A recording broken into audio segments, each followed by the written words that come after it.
ترڅو چې اساسي حقونه نه وي منل شوي، طالبان باید په رسمیت ونه پیژندل شي. سلام، وخت مو بخیر. پام وکړئ د نن ورځې تازه خبر ته.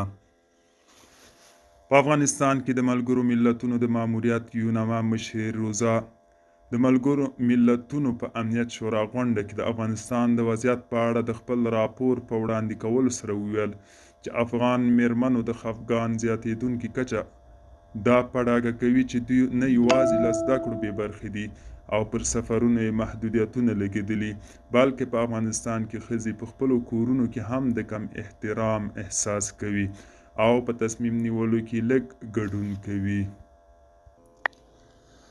هغې همدارنګه د ښځینه کارکوونکو د تنخواګانو د کمېدو په اړه هم اندېښنه څرګنده کړه او ویې ویل چې ښځینه کارکوونکي نشي کولی په لږو پیسو خپلې اړتیاوې پوره کړي. میرمن روزا زیاته کړه د دوحې په درېیمه ناسته کې د طالبانو ګډون اړین دی، خو ترڅو چې د ښځو د حقونو، د نجونو د زده کړو او د اساسي قانون د منلو وړ چوکاټونه مسئلې په پراخه کچه په پام کې نه وي نیول شوي، نو دیو طالبان باید په رسمیت ونه پیژندل شي. دوستانو، دا و د نن ورځې چمتو کلی خبر. تر بیا هم په الله سپارم. ښې چارې، ښه وخت.